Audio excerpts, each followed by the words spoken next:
नमस्कार. प्रकाश on basics वर आपलं स्वागत आहे. मी प्रकाश जो. आपण प्रकाश ऊर्जेबद्दल चर्चा करत होतो. प्रकाश म्हणजे इलेक्ट्रोमॅग्नेटिक स्पेक्ट्रम अर्थात विद्युत चुंबकीय तरंग यांचा एक भाग. त्यातल्या विशिष्ट वेव्हलेंग्थ्स, त्यातल्या विशिष्ट फ्रिक्वेन्सीज. ह्यात आपण ज्याला दिसणारा प्रकाश असं म्हणतो तो तरंग लांबीच्या दृष्टीने 380 नॅनोमीटर्सच्या जवळपास पासून 680 नॅनोमीटर्स पर्यंत सामान्य माणसांना दिसतो. असा हा प्रकाश. पांढरा प्रकाश म्हणजे या सर्व तरंग लांब्यांचं मिश्रण. सूर्याकडनं आपल्याकडे जी ऊर्जा येत असते त्यातला एक महत्वाचा भाग आणि महत्वाचा घटक म्हणजे हा प्रकाशाचा पार्ट. आपण वेगवेगळ्या पद्धतीने जवळपास अशाच प्रकारचा प्रकाश पृथ्वीवर निर्माण करू शकतो. त्याची चर्चा आपण प्रकाश स्रोतांच्या वेळेस खूप पूर्वी विद्युत तरंगांचा वापर कसा, विजेचा वापर कसा केला जातो त्याच्यात केली होती. हा मूळ पांढरा प्रकाश वेगवेगळ्या रंगात विभागण्यात येणं शक्य आहे. याला अपस्करण असं म्हटलं जातं. डिस्पर्शन ऑफ लाईट हे त्याचं इंग्रजी नाव. आपण प्रिझमचा विचार केला होता गेल्या वेळेस. विविध रंग वेगवेगळ्या तरंग लांबीमुळे किंवा त्यांच्या समूहामुळे तयार होत असतात आणि आपल्याला ते वेगवेगळे रंग असे वेगवेगळ्या ठिकाणी जाणवत असतात. पण पांढऱ्या प्रकाशात ते दिसत नाही. ही जी विभागणी करायची आहे ही ज्याची जी शक्ती त्या गोष्टीत असते त्याला डिस्पर्सिव्ह पॉवर असं म्हटलं जातं. काच, पाणी, हिरा, अनेक प्रकारचे पारदर्शी पदार्थ, वेगवेगळे माध्यम यांना ही शक्ती प्राप्त असते. त्यामुळे ते प्रकाश किरणांचं विघटन अशा पद्धतीने करू शकतात. आपण काचेचं प्रिझम बघितलंच होतं. त्यात मी तुम्हाला सांगितलं होतं की प्रकाश आत गेला प्रिझम मध्ये की तो मुळात असा असला की तो स्प्लिट होऊन असा वेगळा होतो आणि बाहेर पडतो. ही प्रक्रिया जेव्हा घडते तेव्हा हे रंग वेगवेगळे झालेले आपल्याला जाणवतात. काय होतं हे लक्षात घेतलं पाहिजे. प्रकाश किरण किती वागतात हे त्याच्या ऊर्जेवर अवलंबून असतं आणि प्रकाश किरणांची ऊर्जा ही त्यांच्या कमप्रतेवर किंवा वेव्हलेंग्थ वर अवलंबून असते. जितकी कमप्रता जास्ती तितकी ऊर्जा जास्त, अर्थात तेवढीच त्याची तरंग लांबी किंवा वेव्हलेंग्थ कमी असते. जितकी ऊर्जा कमी तितका तो किरण जास्त कमी वाकणार आहे आणि त्याचा वेगातला बदल ही त्या प्रमाणात कमी होणार आहे. त्यामुळे मुळात जेव्हा पांढरा प्रकाश प्रिझम मध्ये आत शिरतो तेव्हा वेगवेगळे तरंग वेगवेगळ्या वेगाने जात असतात आणि वेगवेगळ्या अँगलनी जात असतात. तेव्हा ते परत प्रिझम मधनं बाहेर पडतात वेगवेगळ्या अँगलला वळून. तेव्हा ते आपल्याला विघटित किंवा वेगळे झालेले दिसतात. हे प्रयोग सुरुवातीला सगळ्यात आधी न्यूटननी केले आणि मग तेव्हाची मान्यता, त्याला जे सुरुवातीला रंग दिसले ते असं म्हटलं जातं की त्याला 5 रंग लक्षात आले.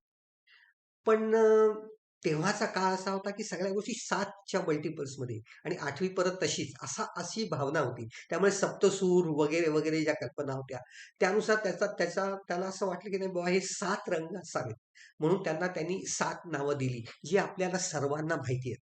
मी त्याची इंग्रजी टर्मिनॉलॉजी वापरणार आहे. Violet, Indigo, blue, green, yellow, orange आणि रेड. तांबडा, निळा, हिरवा, पारवा वगैरे सर्व तुम्हाला रंग माहितीच आहे. हे त्यांनी त्या काळात त्याला लक्षात आलेले रंग सांगितले. आज असं मत आहे की यातले रंग त्यांनी सांगितलेत हे जरी सगळ्यांनाही पाठ असले सप्तरंग, तरीही तसे न दिसता काही वेगळे रंग आणि त्यांच्या शब्दांचा वापर आज चालू आहे. व्हायोलेटला फार विचार, कारण कितीतरी लोकांना हा व्हायोलेट रंग नीट व्यवस्थित लक्षात येत नाही. आणि सायान म्हणजे आकाशी निळा, त्याच्या जवळपासचा असा वेगळा जो रंग आहे, त्याची चर्चा मी करीनच. असे रंग हे जास्ती लक्षात येण्यासारखे आहेत. त्यामुळे हे रंग 7 रंगात जास्ती वेळा बोलले जातात. पण मानवी डोळा हा अतिशय पॉवरफुल आहे. आपल्याला अंदाजे वेगवेगळे 1 कोटी रंग समजून शकतात, असं म्हटलं जातं. 10 मिलियन म्हणजे 1 कोटी. मग ही तरंग लांबी त्या काळात न्यूटननी तर मोजली नव्हती. आणि एका रंगाला एकच तरंग लांबी असा नियम बरेच वेळा नसतो. कारण बहुतेक रंग ह्या एका विशिष्ट तरंग लांबीचे आणि त्याच्या आजूबाजूचे थोडे कमी कमी कमी प्रमाणात, याला स्टॅटिस्टिकल डिस्ट्रीब्युशन कर्व असं म्हटलं जातं. असा एक समूह असतो तरंगांचा, जो आपल्याला लाल जाणवतो. एक समूह आपल्याला ऑरेंज जाणवतो, एक समूह आपल्याला हिरवा जाणवतो वगैरे. तो जो एकच तरंग असते, तर त्याला मोनो क्रोमॅटिक लाईट असं म्हटलं जातं. मोनो म्हणजे एक, क्रोमा म्हणजे कलर. एकच रंग जर दिसत असेल, एक्झॅक्टली एकच तरंग लांबी असेल, त्याला मोनोक्रोमॅटिक लाईट असं म्हटलं जातं. आणि हा प्रकार फक्त लेझर्स, उत्तम प्रकारच्या लेझर्स मध्ये होऊ शकतो. एरवी सगळीकडे हे थोडेसे स्प्रेड झाले, म्हणजे 50-100 तरंग लांब्या एकत्र केल्या की ते लालसर दिसतात, किंवा आपण ज्याला लाल म्हणतो तो हा रंग जो आहे तो, किंवा ह्याच्यावरचे जे डिझाईन्स दिसत आहेत तो. हा पांढरा जो आहे त्याच्यात फक्त सर्व रंग आहेत. तर त्यामुळे अशा पद्धतीने रंगांची विभागणी केली जाते. ही तरंग लांबी किती असते? तर ती मी तुम्हाला पूर्वी सांगितलं होतं मोजमाप करताना, की ती अँगस्ट्रॉम म्हणजे 10⁻⁻10 अँगस्ट्रॉम हे सायंटिस्टचं नाव आहे, त्याच्यात मोजली जाते. पण आजकाल ते एकक न वापरता केमिस्ट्रीच्या परिणामांमुळे काही प्रमाणात नॅनोमीटर्स हे एकक किंवा युनिट वापरलं जातं.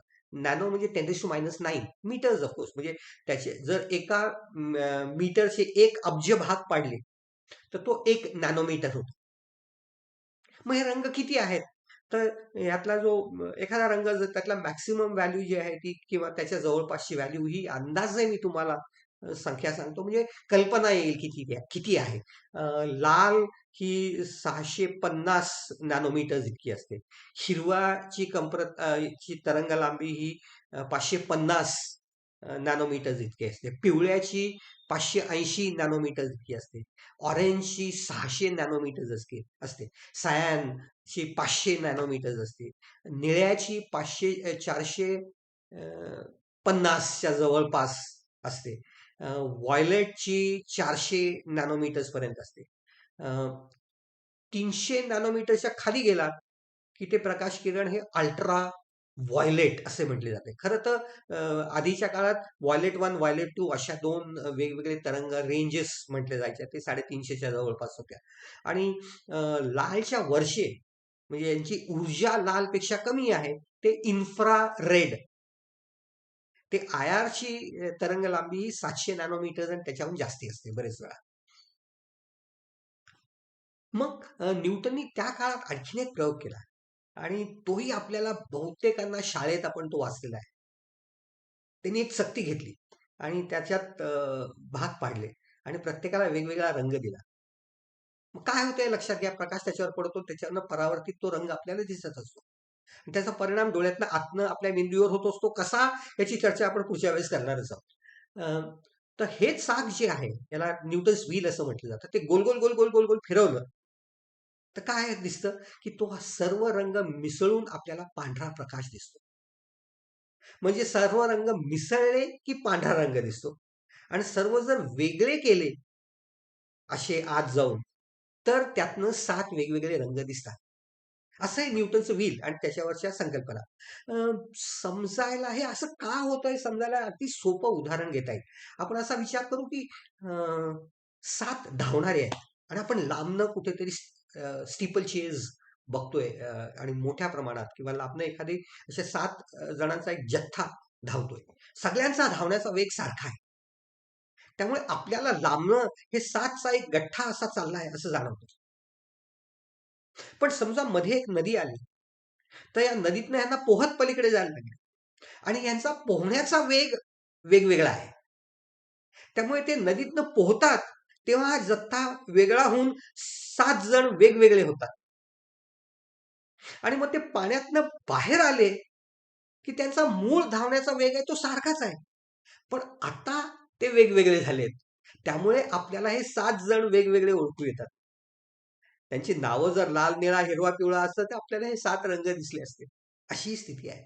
अशा पद्धतीने प्रकाशाचं डिस्पर्शन किंवा वेगळं करण्याची प्रक्रिया घडते. लोक हुशार होते. त्यामुळे त्यांनी काय केलं, की ते प्रिझम जे होतं ते असं एक प्रिझमच्या पुढे आणखीन एक प्रिझम लावलं. त्याच्यापुढे आणखीन एक प्रिझम लावलं. त्याच्यापुढे आणखीन एक असं अँगल बदलत गेला. त्यामुळे हे प्रकाश किरण वेगळे, वेगळे, वेगवेगळे असे करत, करत, करत खूप वेगळे त्यामुळे असे वेगवेगळ्या रंगाचे असे गठ्ठे तयार करता येणं शक्य झालं. पण मग ते वळवायचे म्हणजे असं गोल फिरत जायला लागायचं. आणखीन काही हुशार लोक होते. त्यांनी वेगवेगळ्या पद्धतीची प्रिझम्स वापरले. एक प्रिझम असं ठेवायचं आणि दुसरं प्रिझम उलटं त्याच्यासमोर पण वेगळ्या मटेरियलचं ठेवायचं. काचेतही क्राऊन आणि फ्लिंट असे 2 प्रकार आहेत. त्यांचे प्रिझम्स वापरायचे.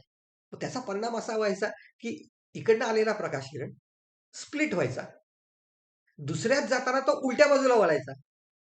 मग तिसऱ्यात जाताना परत खाली वळायचा. चौथ्यात जाताना वर वळायचा. म्हणजे तो असा, असा, असा, असा न जाता असा, असा, असा जायचा पण त्याच्यात विघटन होत जायचं.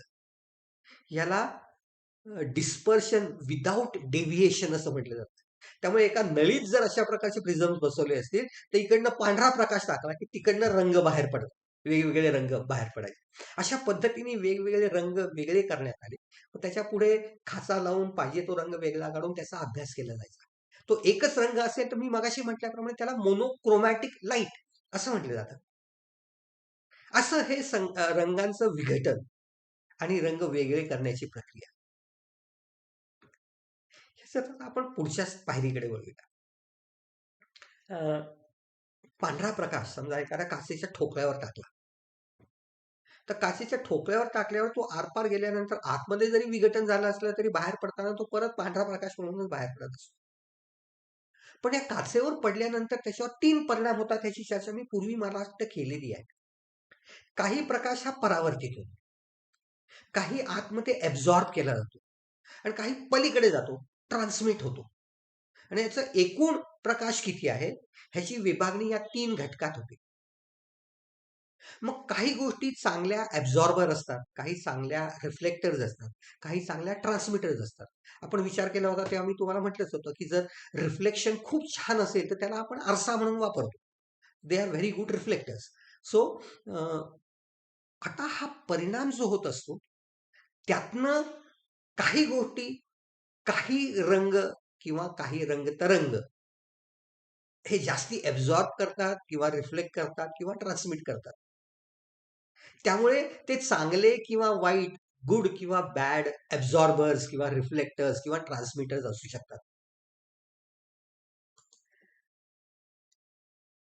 एखाद्या मटेरियलचा वेगवेगळ्या तरंगांसाठीचा रिस्पॉन्स हा वेगवेगळा असू शकतो. त्याचा विचार आपण 2-3 प्रकारे करूया. एखादी लाल गोष्ट आहे, जी आपल्याला लाल दिसते, तर त्याच्यावर जेव्हा पांढरा प्रकाश पडतो तेव्हा फक्त लाल प्रकाश किरण रिफ्लेक्ट होतात, बाकीचे ऍब्झॉर्ब होतात. त्यामुळे ती गोष्ट आपल्याला लाल दिसते. हिरवा रंग असेल तर ती हिरवी दिसते. निळा रंग असेल, ज्याला आपण निळा रंग दिसतो त्यातनं निळ्या वेव्हलेंग्थ ह्या परत आपल्याकडे रिफ्लेक्ट होत असतात. ही स्थिती आहे. बाकीचे ऍब्झॉर्ब होतात. पण समजा एखादं माध्यम ट्रान्सपरंट असेल आणि त्याच्यावर पांढरा प्रकाश टाकला आणि त्यातनं काही रंग निघून गेले आणि फक्त निळाच बाहेर पडला, तर पलीकडे जाणारा रंग हा फक्त निळा दिसतो. रंगीत काचा जेव्हा आपण वापरतो त्यातनं वस्तू बघतो तेव्हा आपल्याला लाल काचेतनं पांढरं फूल बघितलं तर ते लाल दिसतं. याचं कारण असं की पांढरा प्रकाश फुलावर पडून आत आपल्याकडे येत असतो, पण मध्ये फिल्टर आहे. त्यातनं फक्त लाल रंग आरपार येऊ शकतो, बाकीचे सर्व ऍब्झॉर्ब केले जातात. म्हणून आपल्याला ते फूल लाल दिसतं. आता असा विचार करा की त्या फुलाच्या ऐवजी तिथे एखादा हिरवं पान असेल, तर काय होईल? मूळ प्रकाश सूर्याचा त्या पानावर पडला, त्यातनं हिरवा रंग आपल्याकडे येतोय. वाटेत फिल्टर आहे, त्या फिल्टर मधनं फक्त लाल प्रकाश येऊ शकतो, हिरवा येऊ शकत नाही. त्यामुळे आपल्याला जो दिसतो तो त्या पानाचा रंग हा काळपट दिसतो. अर्थात मी मगाशी म्हटलं तसं त्याच्यात प्रत्येक रंगात थोडे थोडे बाकीच्या रंगाचं अति कमी प्रमाण असतं, त्यामुळे त्यामुळे ते पान तिथे आहे आणि ते काळं नाहीये एवढं जाणवतं, पण ते हिरवं दिसत नाही. पण समजा एक हिरवं पान आहे, त्याच्यावर प्रकाश पडतोय आणि तुम्ही समोर हिरवाच फिल्टर धरलाय, तर काय दिसतं? तर आपल्याला असं जाणवतं की मुळात रिफ्लेक्ट होताना त्यात हिरव्याबरोबर काही कमी प्रमाणात बाकीचे रंग आहेत, ते सुद्धा फिल्टरमधनं येताना ऍब्झॉर्ब केले जातात. त्यामुळे पलीकडे जो येतो तो फक्त हिरवा रंग जास्ती प्रमाणात येतो. त्यामुळे आपल्याला तो रंग अतिशय गडद आहे, हिरवा असं जाणवतं. असं हे फिल्टर्सचं काम. पण प्रश्न असा आहे की मुळात हे रंग दिसतात का? ते दिसण्यासाठी ज्यामुळे एखाद्या वस्तू आपल्याला रंगीत दिसते, त्याच्यासाठी त्या वस्तूत काहीतरी घटक असायला पाहिजे. आणि या घटकाला इंग्रजीमध्ये पिगमेंट असं म्हटलं जातं आणि मराठीत त्याला पिंजक द्रव्य असं म्हटलं जातं. ज्या प्रकारचं पिंजक द्रव्य असेल त्या प्रकारचा रंग आपल्याला दिसतो. पांढरा प्रकाश त्याच्यावर पडला तर पिंजक द्रव्य ज्या रंगाचा असेल तो रंग आपल्याला जाणवतो. याचा अर्थ या मूर्तीतलं जे पिंजक द्रव्य आहे ते या पर्टिक्युलर रंगाचं आहे. त्याच्यावर पडणारा पांढरा प्रकाश सर्व शोषला जातो आणि फक्त हाच रंग परावर्तित केला जातो. त्यामुळे आपल्याला हा रंग दिसतो. आणि मग ही पिगमेंट्स जी असतात ही एकाच गोष्टीत वेगवेगळ्या प्रकारची असू शकतात. उदाहरणार्थ एखादं झाड घेतलं आपण, तर त्याचं खोड असतं, फूल असतं, पान असतं, मूळ असतं. ह्या प्रत्येकात वेगवेगळी पिगमेंट्स असतात. त्यामुळे ह्या प्रत्येकाचा रंग वेगवेगळा जाणवतो. त्यामुळे पान हिरवं दिसतं. त्यातलं हिरवं पिगमेंटेशन गेलं की ते पिवळं पडतं. कारण पिवळं पिगमेंटेशन नाहीसं झालेलं नसतं, ते तिथेच राहिलेलं असतं. याची काही प्रमाणात चर्चा मी खूप पूर्वी केली होती असं मला वाटतं. नाही तर परत कधीतरी करीन. पानांबद्दल काय होतं. पण ह्याला सोडून आणखीन एक गोष्ट आहे.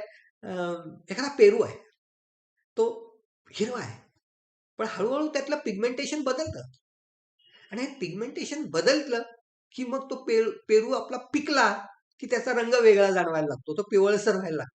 कारण त्यातलं पिगमेंट बदललेलं असतं. अशा पद्धतीने पिगमेंट्सही बदलतात. आपल्या स्वतःचा रंगही मेलॅनिन नावाचं पिगमेंट आपल्या सगळ्यांच्या शरीरात असतं. गंमत सांगतो. काही लहान मुलं असतात ना, त्यांचे डोळे अतिशय निळे दिसतात. पण आपण नंतर म्हणतो, अरे हा मोठा झाला ना, त्याचा निळा रंग, निळी झाक जी होती डोळ्यात किंवा ग्रे झाक जी होती ती नाहीशी झाली. काय छान डोळे होते लहानपणी. ह्याचं कारण असं की लहान मुलांच्या डोळ्यात मॅलॅनिनचं पिवळट ब्राऊन पिगमेंट हे तयार व्हायचं असतं. ते व्हायचं असल्यामुळे तो रंग आपल्याला जो दिसत असतो तो निळसर असतो. हळूहळू हे पिगमेंट तयार झाल्यानंतर ती निळसर झाक नाहीशी होते आणि मग अरे याचे डोळ्याचा रंग बदलला बरं का, असं म्हणतात. काही लोकांचा हा रंग बदलत नाही, मग ते निळे डोळे तसेच राहतात किंवा हिरवे असतील तर ते तसेच दिसतात. वेगळा भाग आहे, बायोलॉजीचा भाग आहे. परत कधीतरी याच्यावर चर्चा करूया. आणखीन एक गोष्ट लक्षात घेतली पाहिजे की पिगमेंट ना स्वतःहून त्यांच्यातनं प्रकाश बाहेर पडत नसतो, हे लक्षात घ्या. एखादा पिगमेंट अंधारात असेल तर त्यातनं तुम्हाला हिरवा रंग दिसणार नाही. पण ते उन्हात ठेवलं तर ते पान हिरवं दिसणार आहे. त्यामुळे अंधारात सर्व गोष्टी काळ्या दिसतात, कारण त्याच्यावरनं प्रकाश परावर्तित होऊन तुमच्या डोळ्यापर्यंत येत नसतो. काळ्या गोष्टी ह्या सर्व रंग ऍब्झॉर्ब करतात, परावर्तित करत नाहीत. आता पुढची पायरी आहे. हे डिस्पर्शन झालं, म्हणजे प्रकाशाचं विघटन करण्याची प्रक्रिया. आणखीन एक गोष्ट आपण गेल्या वेळेस बोललो होतो, ती म्हणजे टोटल इंटरनल रिफ्लेक्शन. समजा या दोन गोष्टी कंबाईन केल्या तर त्याचा परिणाम जो दिसतो ते म्हणजे आपल्याला आकाशात दिसणारं इंद्रधनुष्य. त्यासाठी काय काय पाहिजे? तर पाण्याचे थेंब पाहिजेत, पाऊस पाहिजे म्हणजे, किंवा पाण्याचे तुषार पाहिजेत. एखादा धबधबा असेल त्यातनं उडणारे थेंब असतील, किंवा एखाद्या होसपाईपनी उन्हात तुम्ही जरी असा स्प्रे केला तरीही हा रेनबो किंवा इंद्रधनुष्य दिसणं शक्य आहे. आणि भरपूर प्रकाश असला पाहिजे, अंधारात दिसणं शक्य नाही. आणि सूर्यकिरणांची किंवा प्रकाशाची दिशा ही सुयोग्य असली पाहिजे. या गोष्टी असल्या की मग जे दिसतं ते इंद्रधनुष्य. किती सुरेख असतं हे मी सांगायची जरूर नाही. मग का दिसतं हे आपण समजून घेऊया. समजा संध्याकाळची वेळ आहे, छान तुम्ही बाहेर उभे आहात, गच्चीवर उभे आहात, लांब बघताय आणि लांब तुम्हाला इंद्रधनुष्य दिसतं. कारण काय? तर कोट्यावधी पावसाचे थेंब खाली पडत असतात आणि या प्रत्येकावर तुमच्या मागून येणारा सूर्यप्रकाश पडत असतो. पाण्याचे थेंब आहेत, ट्रान्सपरंट आहेत, त्यामुळे बराचसा प्रकाश आरपार निघून जातो. पण पाणी हे रिफ्रॅक्टिंग आहे, त्यामुळे आत गेलेला प्रकाश किरण वाकतो आणि येणारा प्रकाश किरणाची दिशा जर योग्य असेल तर तो बाहेर न पडता परत आतमध्ये परावर्तित होऊन दुसऱ्या बाजूनी बाहेर तुमच्याकडे येतो. पण येत असताना डिस्पर्शनही होतं, त्यामुळे पांढरा प्रकाश आत जातो, त्याचं विघटन होतं रंगांमध्ये आणि मग बाहेर येताना वेगवेगळ्या अँगल्सनी ते तुमच्याकडे येत असतं. खरं तर ते अनेक दिशांनी अनेक बाजूंनी स्कॅटर होत असतं, कारण प्रकाश किरण पॅरलल इकडनं येत असतात. तुमच्या डोळ्यापर्यंत जे प्रकाश किरण वेगवेगळ्या दिशांनी येत असतात ते जर ह्या एका विशिष्ट रंगाचे असतील तर तुम्हाला तो रंग त्या ठिकाणी दिसतो. आणि या अँगलचं गणित आहे अर्थात, आता करण्याची जरूर नाही. पण हा अँगल हा आपल्या डोळ्यापासून 42 डिग्रीला असेल कुठल्याही दिशेने, तर ते प्रकाश किरणाचा जथ्था तुमच्याकडे असा विघटित वेगवेगळ्या रंगांच्या स्वरूपात येतो. म्हणजे माझ्या डोळ्यापासून 42 डिग्रीचा अँगल घेतला तर इथे मला 7 रंग दिसणार आहेत. इथेही 42 डिग्री आहे, इथेही 42 डिग्री आहे, इथेही 42 डिग्री आहे, कारण कोन हा आहे.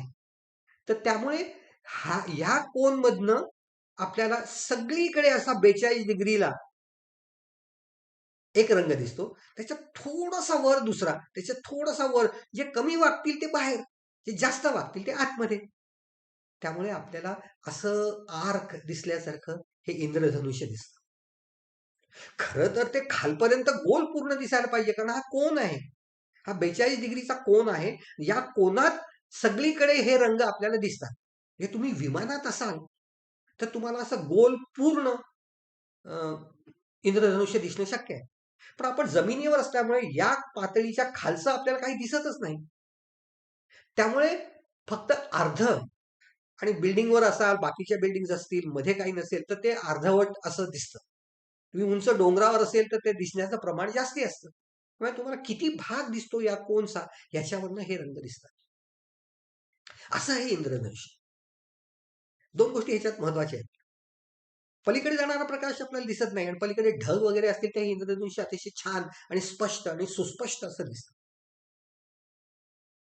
मला 42 डिग्रीला दिसणारे जे थेंब आहेत ते आणि माझ्या शेजारी उभ्या असलेल्या माणसाला दिसणारे थेंब 42 डिग्रीच्या कोनाला असलेले हे वेगवेगळे असणार आहेत, हे लक्षात घ्या. त्यामुळे होतं काय की प्रत्येकाचं इंद्रधनुष्य वेगळं असतं. याला बाकी अर्थ लावले तर तरी किती छान होतील. एखादी छान कविता लिहिता येईल याच्यावर, की प्रत्येकाचं इंद्रधनुष्य वेगळं असतं. कारण प्रत्येकाचा अँगल हा वेगळा असतो. असं हे इंद्रधनुष्य. दुसरं असं, की प्रकाशाचे काही नियम आहेत वेगळे, ज्याची आत्ता चर्चा करणं कठीण आहे. तर त्यामुळे इंद्रधनुष्य आतला आतला भाग जो आहे, तो अतिशय गडद रादर ब्राईट असा दिसतो आणि बाहेरचा भाग हा डार्किश असा दिसतो. आणि जर मागे काळपट ढग असतील, संध्याकाळची वेळ असेल किंवा अगदी सकाळची वेळ असेल आणि तर हे इंद्रधनुष्य अतिशय छान सुस्पष्ट असं दिसतं. ह्याला प्रायमरी रेनबो असं म्हटलं जातं. कारण ह्याच्यात एकच टोटल इंटरनल रिफ्लेक्शन झालेलं आहे. पण अशी शक्यता आहे, की प्रकाश किरण आत शिरतात, एकदा टोटल इंटरनल रिफ्लेक्शन, दुसऱ्यांदा टोटल इंटरनल रिफ्लेक्शन आणि मग ते प्रकाश किरण बाहेर पडतात. त्यामुळे त्यांचा अँगल आणि कोन बदलतो. आणि ह्याच्यामुळे दोन रिफ्लेक्शन्समुळे जे निर्माण होतं त्याला सेकंडरी रेनबो असं म्हटलं जातं. आणि याचा अँगल हा 10 डिग्री जवळपास त्याच्या आधीच्या पेक्षा जास्ती असतो. त्यामुळे 50 ते 52 डिग्रीज पर्यंत हा नवा दुसरा रेनबो दिसतो. पण यात जास्ती प्रमाणात प्रकाश बाहेर पडलेला असतो. त्यामुळे ह्या अगदी वीक असा रेनबो दिसतो. आणि हे ते दुसरं बाहेर दिसणारं इंद्रधनुष्य. त्यामुळे खूप छान ऊन असेल, खूप सुरेख पाऊस असेल, तर आपल्याला 2 इंद्रधनुष्य दिसतात. मला आफ्रिकेत काही अशी डबल रेनबोज बघितल्याचं आठवण आहे. काही फोटोग्राफ्स आहेत. बघू कधीतरी जमलं तर नक्की दाखवीन. अ, त्यात एक महत्वाचा बदल असा आहे, की दोनदा रिफ्लेक्शन झाल्यामुळे, हे दोनदा वळल्यामुळे ह्या रंगाची रचना आणि सिक्वेन्स बदलतो. म्हणजे पहिला प्रायमरी रेनबो मध्ये लाल सगळ्यात बाहेर आणि व्हायलेट सगळ्यात आत. पण पुढचा जो रेनबो आहे त्याच्यात उलट होतं. लाल सगळ्यात आत आणि व्हायलेट बाहेर. असं आहे दुसरं रेनबो. त्याची ताकद कमी असते, तीव्रता कमी असते, खूप उजेड असेल तरच दिसतं. आणखीन एक गोष्ट आहे, की अगदी खूप संध्याकाळची वेळ आहे आणि सूर्य अतिशय लालसर आणि असा आहे आणि या क्षणी जर तुम्हाला रेनबो सारखी स्थिती निर्माण झाली, तर आपल्याला जो रेनबो दिसतो हा जवळपास एकाच रंगाचा दिसतो. तर त्याला मोनोक्रोमॅटिक रेनबो असं म्हटलं जातं. तो असा लाल असा पट्टा दिसतोच. अम, पांढऱ्या प्रकाशाचं रेनबो चंद्राच्या बाबतीत दिसू शकतं, असं वैज्ञानिक शोधांमध्ये आहे.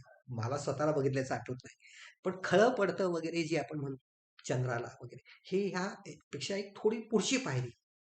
हे स्कॅटरिंग याच्यामुळे पडत असतं. त्याच्याकडे मी आता वळणार आहे. तर असा हा रेनबो, प्रत्येकाचा वेगवेगळा, प्रत्येकाचा आपला स्वतःचा रेनबो. सिमेट्री असल्यामुळे त्याचा आकार गोल असतो.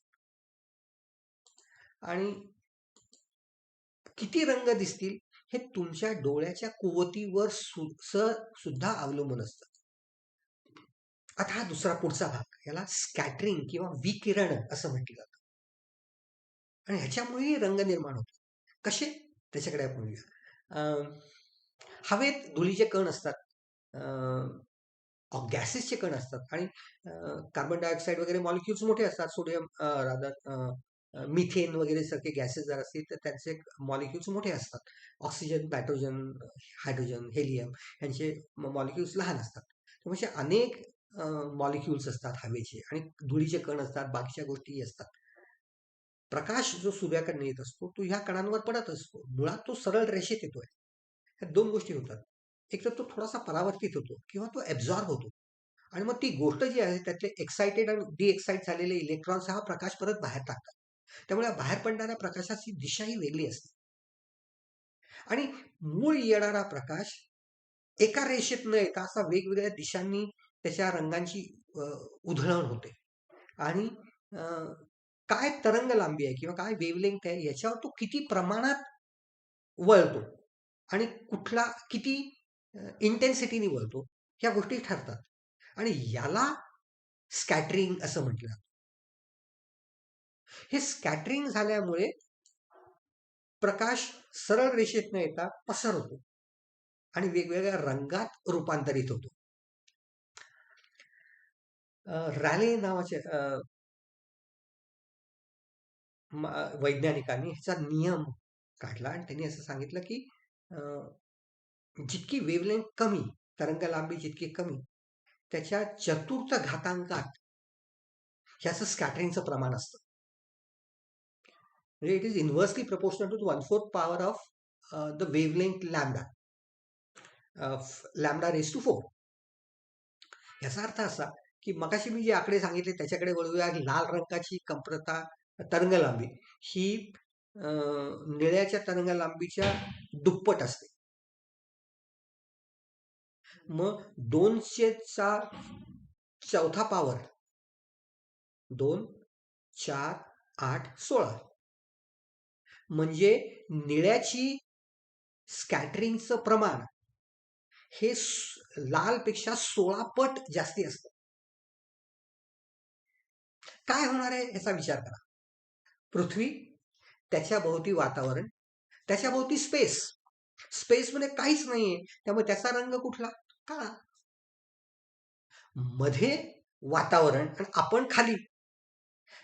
पडणारा प्रकाश त्यातला निळा रंग हा स्कॅटर होतो सगळीकडे आणि त्यामुळे आपल्याला आकाश हे निळं दिसतं. त्यामुळे आकाशाचा निळा रंग हा स्कॅटरिंग मुळे दिसतो.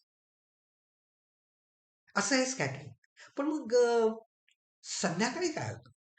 सूर्यास्त होतोय, प्रकाश किरण सर्व येत आहेत, तिकडे प्रकाश सर्व रंग येत आहेत, पण त्याचं स्कॅटरिंग होत आहे. त्यामुळे होतं काय की त्यातले निळे आणि बाकीचे सर्व रंग हे 16 पट जास्ती होतात. लाल रंग आणि ऑरेंज रंग हा त्या प्रमाणात तितका कमी स्कॅटर होतो. त्यामुळे तो सरळ रेषेत येतोय, तो तुमच्या डोळ्यापर्यंत पोहोचतो. त्यामुळे तुम्हाला सूर्य लालसर पिवळा असा दिसतो. आणि त्यामुळे संध्याकाळची रक्तिमा किंवा लालिमा ह्याच्याबद्दल बोललं जातं. त्याचं कारण हे स्कॅटरिंग हा प्रकार आहे. त्यामुळे स्कॅटरिंगचे आपल्याला माहिती असलेले 2 परिणाम. अर्थात मी आज जे बोलतोय हे स्कॅटरिंग हे फक्त प्रकाश किरणांसाठी आहे. अनेक गोष्टींचं स्कॅटरिंग होऊ शकतं. त्याची चर्चा थोडीशी पुढची आहे, आज शक्य नाही. परिणाम आणखीनही काही आपल्याला दिसतात, त्या लक्षात घेतले पाहिजे. जर तरंग लहान गोष्टींमुळे स्कॅटरिंग असेल तर त्याच्यासाठीचा नियम हा रॅले स्कॅटरिंगच्या नियमाप्रमाणे असतो. आणि आणखीन एक प्रकार आहे जो माय स्कॅटरिंग असं म्हटलं जातं. जर वस्तू मोठी असेल आणि त्याच्यामुळे जर स्कॅटरिंग होत असेल, म्हणजे मोठी म्हणजे अणूंच्या मानाने थोडीशी मोठी ती असेल, तर त्यांनी माय स्कॅटरिंग हा प्रकार होतो. आणखी अनेक प्रकारची स्कॅटरिंग आहेत, त्याची चर्चा आज करण्याची जरूर नाही. फक्त हे 2 प्रकार आहेत हे माहिती असलं पाहिजे. आणखीन एक गोष्ट, मगाशीच मी सांगितलं की हा एक ग्रुप असतो वेव्हलेंग्थचा आणि ते स्कॅटर होत असतात. आणि जर एकच तरंग लांबी असेल तर ती निर्माण करणं मानवाला शक्य झालंय. एक पद्धत म्हणजे ते असं विघटन करत करत करत करत एकच ठिकाणी खाच ठेवायची आणि त्यातनं प्रकाश किरण आणायची आणि तो एक वेव्हलेंथ आली असं गृहीत धरायचं. किंवा सोडियम वेपर लॅम्प ज्याच्याबद्दल मी चर्चा केली होती पूर्वी, त्याच्यासारख्या माध्यमातून 2 D1 D2 अशा 2 प्रकारचे लाईन्स आपल्याला दिसू शकतात. आणि तिसरं आणि आजच्या दृष्टीने अतिशय महत्वाचं म्हणजे लेझर्स. लेझर्समधनं एकच तरंग लांबी निर्माण करणं शक्य असतं आणि एकच विशिष्ट रंग निर्माण करता येणं शक्य आहे. लेझरची निर्मिती आणि लेझरचा वापर हा खूप मोठा भाग आहे. त्यामुळे त्याच्यासाठी आपण वेगळा दिवस, वेगळ्या दिवशी याची मी पूर्ण चर्चा करणार आहे. पण लेझर्स आजकाल खूप वापरले जातात, आपल्याला माहिती असले पाहिजे. आणि ते लेझरचे किरण हे अतिशय ठळक, शुद्ध असे आपल्याला जाणवत असतात. आणखीन रंग दिसतात का? तुम्ही जर साबणाचा एखादा बुडबुडा बघितला तर त्याच्यात रंग दिसतात. मग ते असेच दिसतात का? तर नाही, त्याचं कारण वेगळं आहे. त्याला इंटरफेरन्स असं म्हटलं. तरंग आहेत ते साबणाच्या वरच्या थरावरनं परावर्तित होतात, आत जाऊन खालच्या थरावरनंही परावर्तित होऊन परत बाहेर येतात. आणि या दोन्हीतल्या फरक असल्यामुळे काही रंग एकमेकांना मदत करतात, काही एकमेकांना विरोध करतात. जे मदत करतात तो रंग आपल्याला दिसतो, जे विरोध करतात ते रंग नाहीसे होतात. त्यामुळे एका विशिष्ट अँगलला आपल्याला एखादा रंग दिसतो, त्याच्या थोडस शेजारी अँगल आणि अंतर बदलल्यामुळे वेगळा रंग दिसतो. आणि साबणाच्या बुडबुड्यात जर तवंग असेल किंवा तेलाचा तवंग असेल तर याला थिन फिल्म असं म्हटलं जातं. या थिन फिल्म मध्येही इंटरफेरन्स होतो आणि त्यामुळेही रंग निर्माण होतात. ही थोडी पुढची पायरी आणि थोडीशी क्लिष्ट आहे. त्यामुळे जमलं तर कधीतरी या इंटरफरन्स बद्दलही आपण चर्चा करूया. आणखीन एक कठीण पायरी आहे आणि ती आपण नेहमी बघत असतो बरेच वेळा. आजकाल सीडीज अवेलेबल असतात आणि कितीतरी सीडीज आता खराब झाल्या की पडून जातात, खराब होतात. आणि ती अशी सीडी जर अशी धरली आणि त्याची तिरकी केली की त्यात रंग दिसायला लागतात. आणि हे रंगांचं कारण आणखीन तिसरं आहे आणि याला डिफ्रॅक्शन असं म्हटलं जातं. कारण मूळ सीडी तयार करताना मी पूर्वी सांगितलं तसं त्याच्यात अतिशय बारीक अशा रेघा काढलेल्या असतात आणि या रेघांचा परिणाम म्हणजे डिफ्रॅक्शन होणं आणि ह्याला ग्रेटिंग असं म्हटलं जातं. आणि या डिफ्रॅक्शन ग्रेटिंगमुळे या सीडीज मध्ये रंग दिसतात. त्यामुळे आजकाल तुम्हाला असं लक्षात येईल की बरेच रिक्षावाले चाकांना मागच्या मड फ्लॅप्सला असे शिडीज लावलेले असतात की मागनं प्रकाश पडला तर ती अनेक रंग तुम्हाला रिफ्लेक्ट होऊन दिसावेत म्हणून. सो तो डिफ्रॅक्शन हा प्रकार तो एक वेगळा अनुभव आहे, त्याची वेगळी चर्चा करायला पाहिजे. आपण त्याला वेगळं ठेवूया. थांबण्याच्या आधी आणखीन एक गोष्ट सांगायची.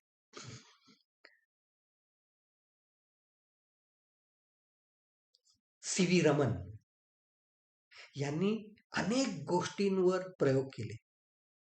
ध्वनीवर अनेक हिरे आणि त्यांच्या क्वालिटीजवर अशा अनेक गोष्टींवर त्यांनी प्रयोग केले आणि खूप छान नियम त्यांनी बाहेर काढले.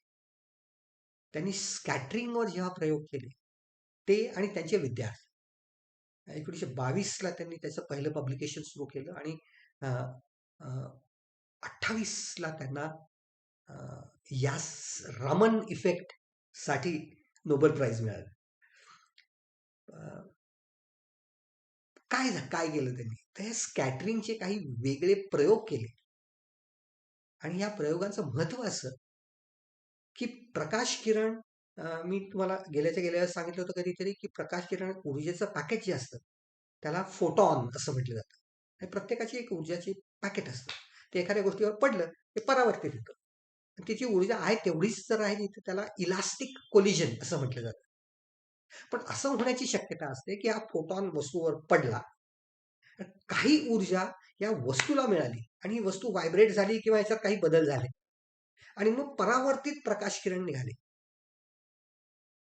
ह्यात किती बदल पडला हे या गोष्टीवर अवलंबून आहे.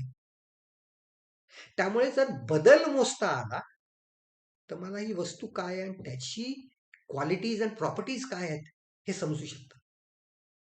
आणि हा लाईट स्कॅटर झालेला आहे आणि हा परिणाम मोजून या वस्तूचे मोजमाप करणं ही प्रक्रिया सी व्ही रमन यांनी अॅनलाइज केली, जगापुढे मांडली आणि यालाच रमन इफेक्ट असं म्हटलं जातं.